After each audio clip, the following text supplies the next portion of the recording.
Welcome to the WP SEO Show, brought to you by SEO Hive, your proactive white label SEO partner. The WP SEO Show is all about talking WordPress and SEO, from optimizations, structures, setups, and plugins. We explore how to make your WordPress website perform better in the search engines.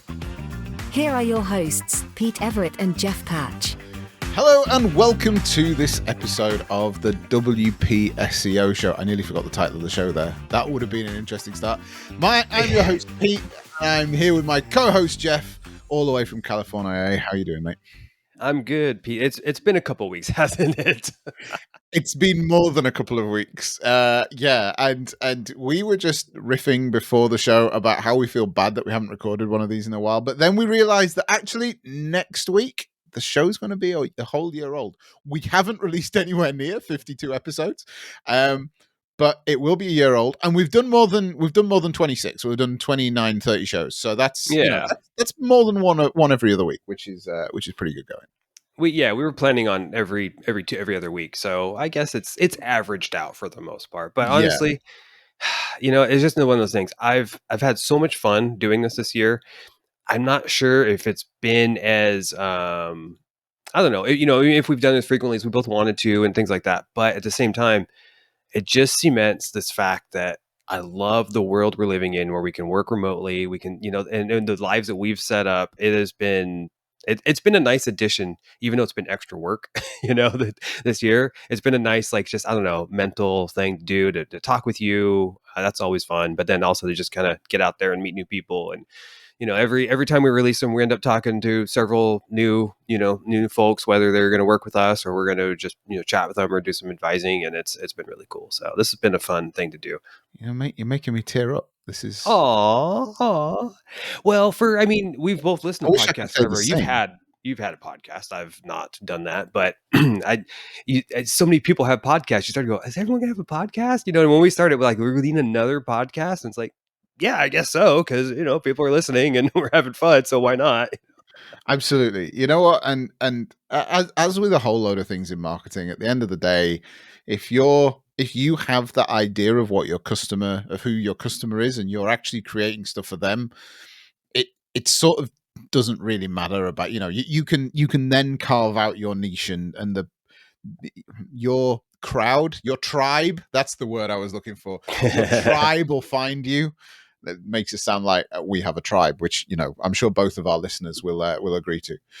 So, but anyway, we are here. It's all good. And today we're going to take the lid off a bit of a sticky subject. I'm a bit apprehensive about this one, I'll be honest. And just as I've said that, the dog's jumped on the desk, so I guess he wants to have a say in it too. We're going to talk about link outreach. Now, we should sort of caveat this. Maybe you want to premise this. We should caveat this, that this has come because we've genuinely noticed, we're not just saying these things, we genuinely come up with ideas for the podcast because these are the things we talk about with clients. And we seem to be having a number of discussions about link outreach, which was something that we used to offer at SEO Hive, and we still now do, but we've put sort of parameters around it. So this was your idea, mate. Where did you come from? Yeah. So I'll kind of touch on that last part there. As of recording, which is September 2024, you can't go to our website and purchase any sort of link outreach services. You can talk to us and maybe we'll figure that out. We can, like Pete said, we can still do it. This isn't, we're not here to advertise our link outreach services. Not what we even want to do.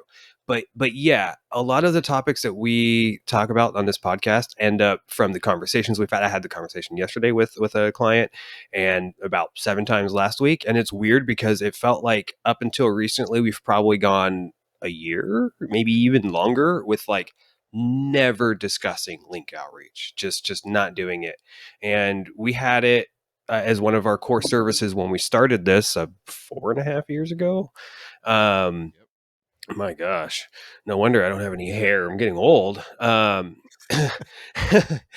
you had hair then. That's true. I didn't have much more then, but a little bit.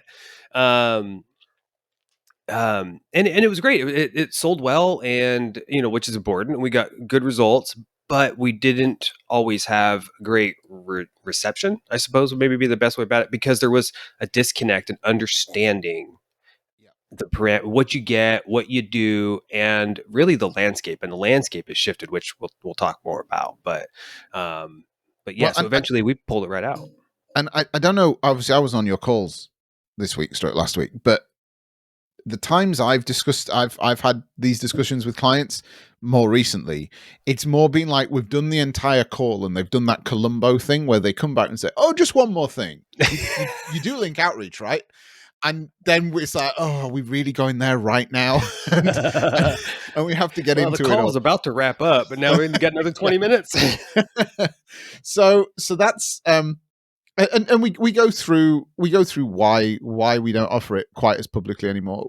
We do have a few sites that we still run our outreach process on, but I think we're skirting around the topic at the minute, which is why, well, we call it link outreach, we don't call it link building. And that really sums up the crux of the problem here, which is that there's now a market in links, not in the bad paid links that you used to have when you used to use link farms and PBNs and all that kind of stuff. Yeah, you still shouldn't do any of that. That's just wasting your money. But website owners know that links are valuable, and all website owners essentially are trying to monetize their website in one way, shape, or form. And because of that, we can find link opportunities, but they now, the vast majority of them, like way over 95%, actually come with some kind of monetary fee involved. So we can now only work with clients on link outreach if they have the budget to actually pay the website fees on top of what, the outreach. And those links 9 times out of 10 come with the requirement for a guest post as well. So if the client's got the ability to do that, great. But if not, then we're looking at an additional copywriting fee in order to write the guest post that then needs to be paid for to be put on the website. And all of a sudden, you're now getting into the realms of, if you're working with let's use our plumber example from the plumber down the road. He's not going to want to spend 400, 500, $600 on a link. And frankly, it's not going to do him that much good anyway. So there's a massive contextual piece now that needs to go into the conversation with any client before you just go out on the market for saying, yeah, we'll do some link building for you. Yeah. No, obviously, if you could get that link without spending all that money and doing all that, that's fantastic. It does help, but is it worth like 500, 600? Who knows how much? Is it worth it on top of what they're already paying monthly just for those leads? Essentially, is what they come down to. So, yeah, for most of the clients that we get, most of the clients that I assume 90% of the agency partners and and freelancers and everybody listening to this get, it's not the best option anymore. If you got the money, great, you know what I mean, but you're not going to get as much return on your investment most of the time. Yeah, and we come down to the fact that like the clickbaity title of this show could be. We've got two versions of the title and we don't know which one it's going to be as we record it. But as the clickbaity version of this title could be, link building is dead. Well, no, it isn't. It's still a very valid part of a good, thorough SEO strategy.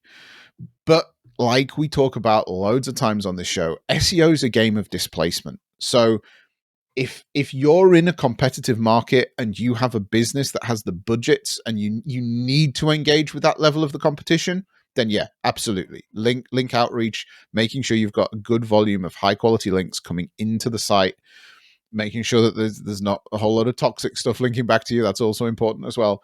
It's a key part of an ongoing strategy. If, on the other hand, you're not in one of those competitive markets, if your competition isn't in those competitive markets, then actually you don't need to engage with that side of the game a lot of the time. That's exactly what we're talking about with the plumber example.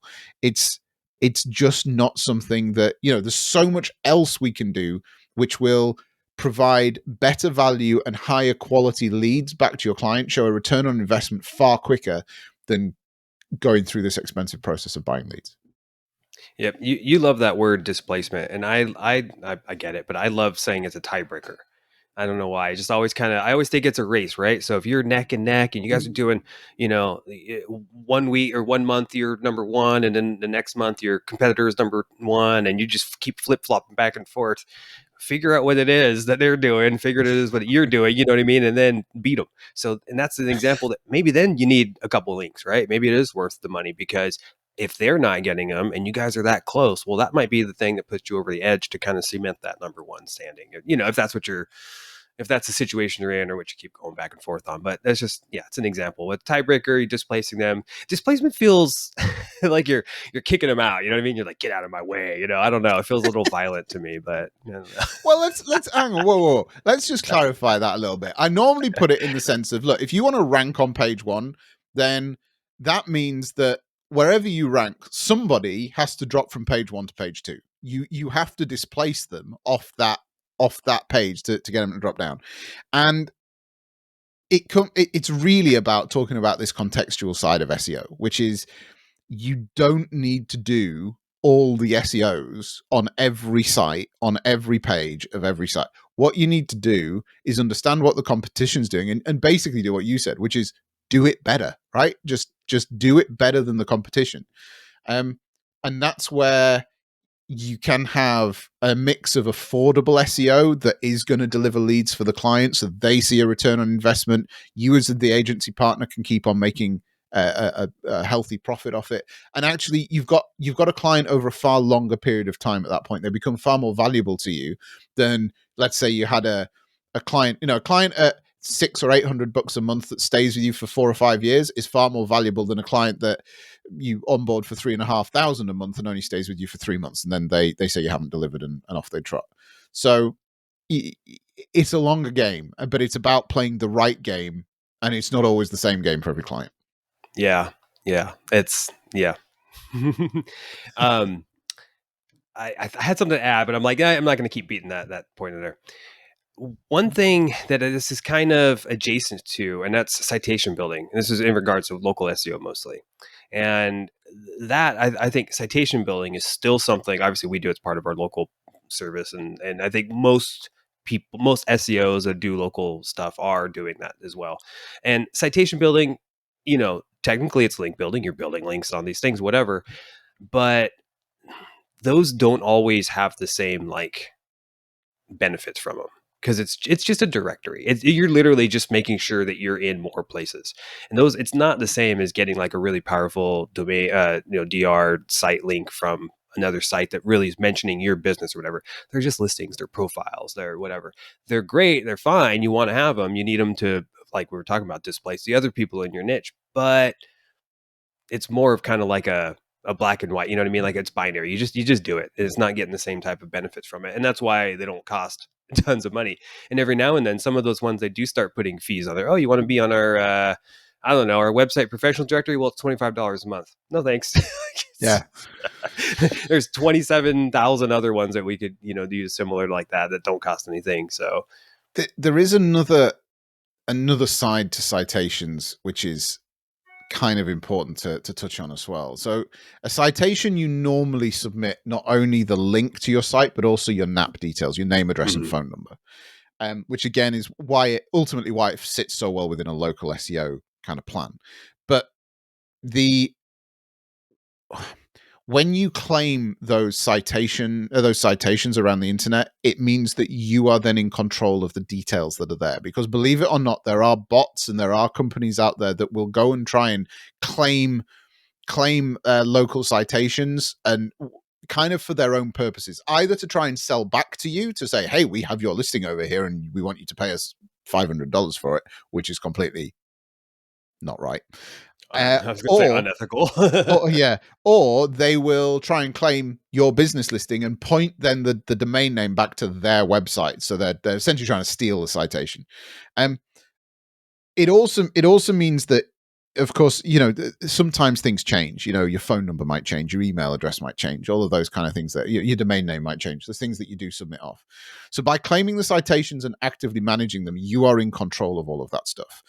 And Google will use that as part of your business profile. What some people don't necessarily realize is anybody can suggest edits to any Google business profile. If you go and Google your local takeaway down the street, and you'll be able to go and suggest an edit. Now, if Google needs to verify that edit in some way. So if you've claimed as many citations as you can and all those details are up to date, not only does it mean if your phone number changes, you're then in control of rolling out that phone number update, but it also means that if somebody then goes and suggests an edit and gets something a bit wrong, they miskey your phone number, or they miskey one of the dates that your opening times or something like that, Google will take that edit and it will try and verify it against the other information it can see on the internet. It doesn't just go and say, all right, yeah, that's changed, and post the new thing. So you're actually sort of protecting yourself, if you like, from erroneous business profile updates by keeping all of these citations up to date yourself. And I don't think that's a benefit that many people see, and it's probably quite a long-winded. It's not something anybody's ever going to buy. It's entirely consequential, but it is a benefit to doing this as well from a citations point of view. Yeah, and we'll get like a customer too, and we scan those. When we build those, if we get a citation, we monitor that citation as well. So we might get that in January. We're still checking it in December. If that, of course, that client's still active and we're working for them. But if those details change, you got to go change them. Nothing happens automatically. You're not in control of that. So that's what will happen. We'll have a local business, move down the road. Guess what? Yeah. 47 citations that have been built over the year all need to be updated now. And it's not the hardest thing in the world to do if you're tracking it, and it's easy to, keep on top of. But yeah, that stuff has to stay updated. And we've seen mismatched citations all the time when people sign up and, maybe I don't know. Actually, now we're talking about it, I don't know if that situation has happened to me, because we've had ones where their address or their phone number or things were just flat out wrong. Sometimes it was like, yeah, that was our old info. But other times they're like, those are not our details. We don't know how that got there.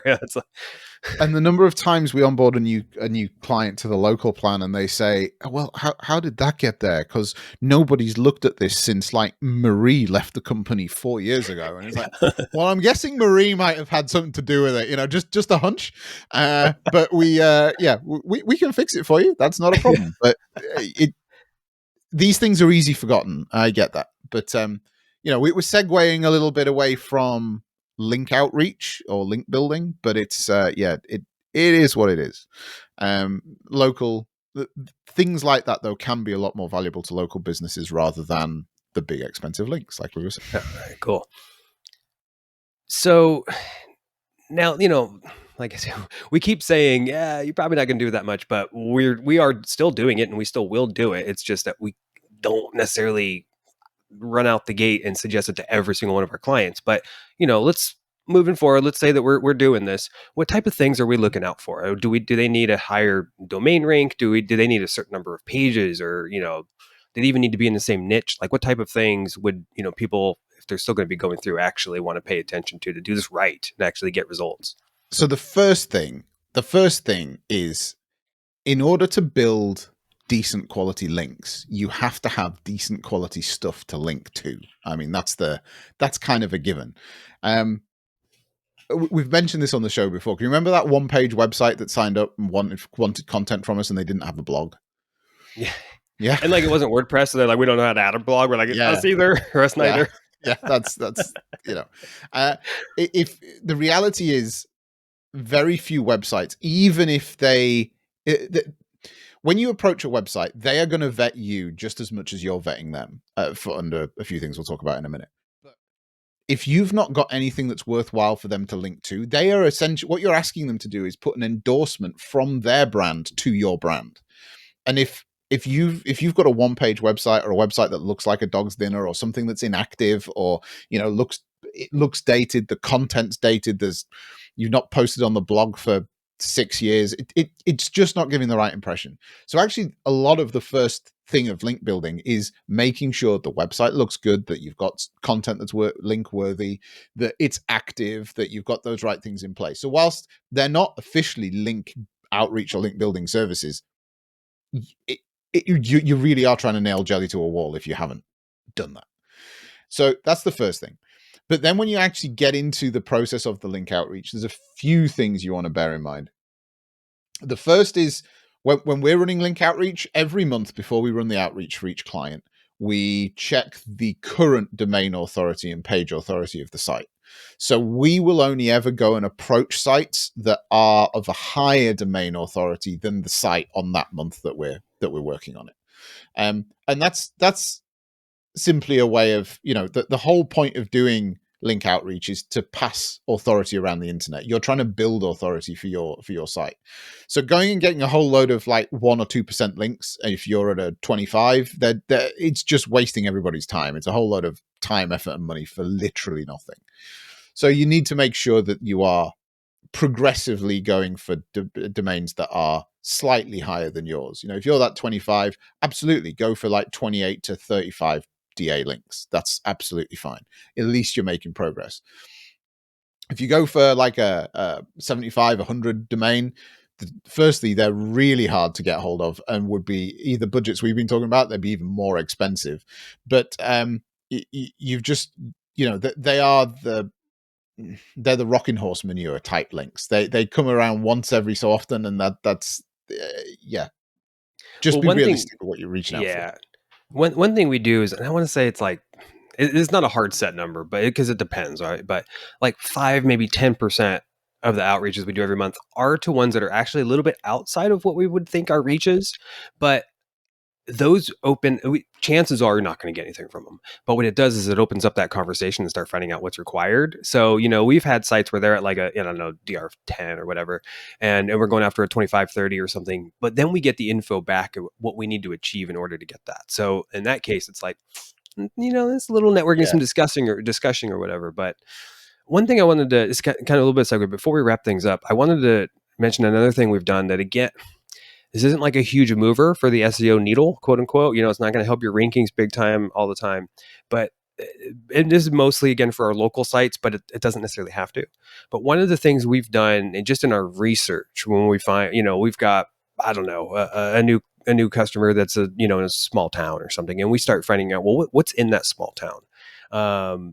As far as internet presence, right? So we've seen community sites like local job boards or posting message board, things that probably are on Facebook these days, but sometimes there's still community blogs and things like that. Mm-hmm. And their domain rank might be terrible. It may do nothing for you to get that link as far as rankings go.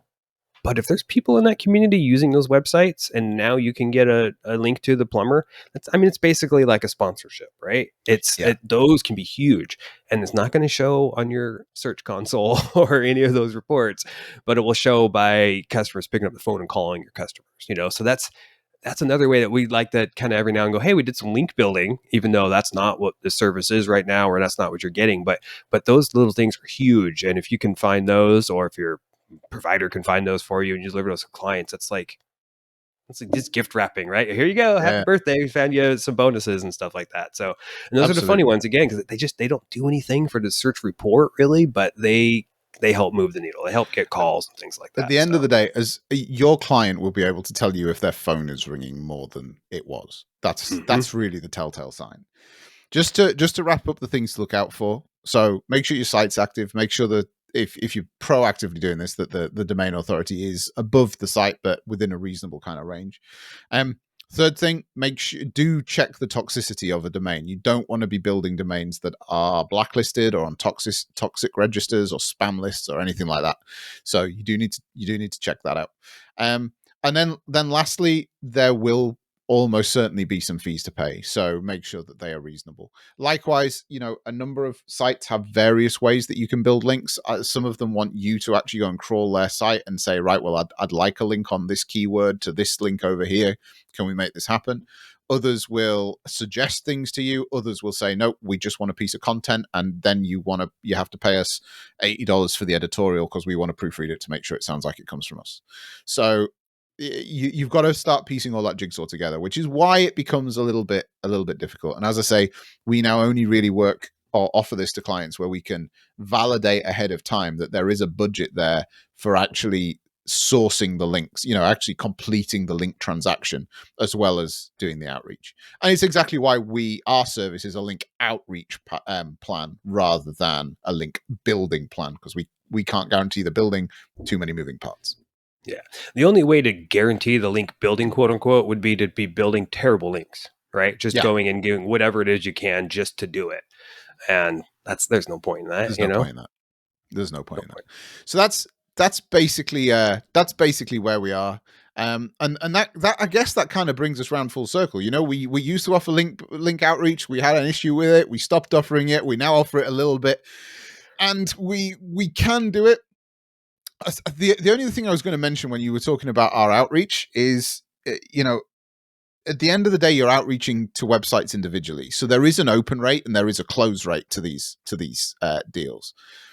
Typically speaking, we normally average around about a 30% opportunity rate, let's call it, an offer rate of a link from all of the outreach we do. It takes us a little while to build up to that momentum for certain clients, particularly if they're in a niche that we haven't necessarily worked that heavily in before. But that's kind of our sort of benchmark as to where we can get the opportunities to.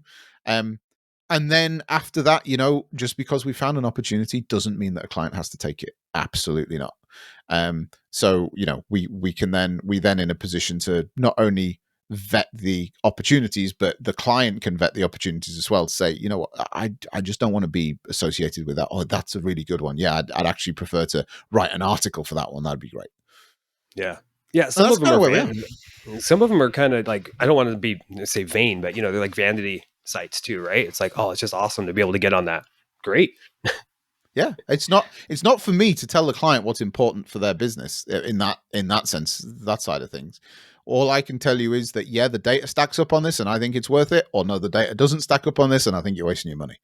Uh, but that squidgy organic human element, that's all them.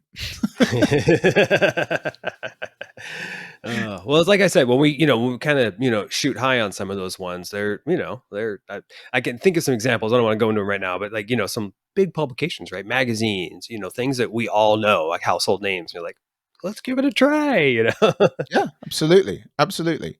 And there are other techniques to building to finding links as well that we don't use. We found a method that works for us that we could productize into a service and that we offered and it was successful. There are other techniques that we don't use. We're not a digital PR house, so that's not in our wheelhouse. If that's the kind of thing you're after, then you need to go and find a digital PR place. That's fine. But yeah, there's multiple ways of skinning this animal, and we found the one that gives us a good return. But it comes with, let's put this last thing we say, let's put this kind of into context. When we started the service like 4.5 years ago, the link outreach pathway, about 50 to 60% of the opportunities we got carried some kind of fee. So it was over half, but there was a reasonable number we'd get where we could build links without an additional charge. Now, I can't remember a link outreach that I've seen this year that hasn't had a fee associated to it. That's the difference. Yeah, it's a new industry or business. I mean, it's not new; it's been happening forever. But it's now basically completely turned into that business model. And I don't know. I used to I got my my start with the whole internet world and business and stuff by having a blog. I used to travel when I was in college, and I had a travel blog, and I would get those. Hey, you want to build these links? And I would ignore them all the time. And so they'd go until they would say, "We'll give you $20." I'm like, "Cool, all right." After a few years, I paid through college. I paid a lot of my college through that. But let me tell you, after I was done, that website was trash and it got no respect anymore. Yeah. And the links changed to different things too. It's like, wait a second, I paid for, something about travel insurance and now it's linking to like blankets or something made in Bangladesh. I don't understand what's happening here. So it's just like, what are you opening yourself up to with that? Actually, I'll tell you an angle of this show we haven't thought about is, do you advise your clients to sell links on their websites? No. And I have had people ask, hey, can I sell a link? Why would you do that? Why would you do that? Yeah, just no. You really want $20 from this person? You charge way more for that to your customers. What's the point of that? That's why I know we're getting off topic, but I hate when I go on like Best Buy as an example, local electronics company here in the States. They have Google AdSense on their own website. They're an e-commerce website, but they have Google AdSense and they link you out to other websites all throughout their. I'm like, why? I just want to check out without going somewhere else. Why would you drive traffic away from your website? which says they must make money doing ads more than they get e-commerce There must sales. be a significant income stream to their bottom line for it to be there. Absolutely. Yeah. Absolutely. They'll be the next Blockbuster Video. Yeah, almost Netflix, but just not quite. Well, look, I hope you found this valuable. It feels like this has been a bit of a rambling kind of show, which is fine. It is what it is. But yeah, I hope you found some nuggets useful in the ramblings of two aging men in the internet world. At least I'm not losing my hair yet. Yeah, let's please take a sec to wish happy 40th or happy belated 40th birthday to Pete last weekend. So he just turned 40. He is old. All right, I'm now in the same decade as you that you've been in for 3 years. I'm already in my 40s. Nobody who heard that be offended. I'm making fun of myself more than anybody else. But yeah, we are oldish. Yeah, I'm getting ready to grow out of my hair just like you have. Gosh. So cool. Well, thank you very much. And if you've got any queries about any of this, feel free to reach out. hello@seohive.co, and we'll happily talk to you more about how we could help. But be prepared to get the answer that we don't think this is going to be right for this client as well. In regards to link outreach, I'm just clarifying there. Absolutely. And we don't know when it's coming, but we will see you in the next show. Have a good one, everyone. See ya. The WP SEO Show is brought to you by SEO Hive, your agency's proactive white label SEO partner. We understand that finding a reliable SEO supplier is key to ensuring you build stable monthly recurring revenue into your digital agency.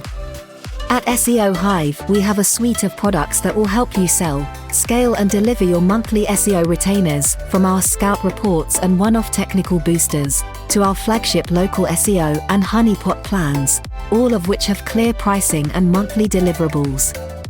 If you want to explore how SEO Hive can help your agency deliver high-quality and reliable SEO agreements for your clients, you can find more information at seohive.co and schedule a call to discuss the next steps.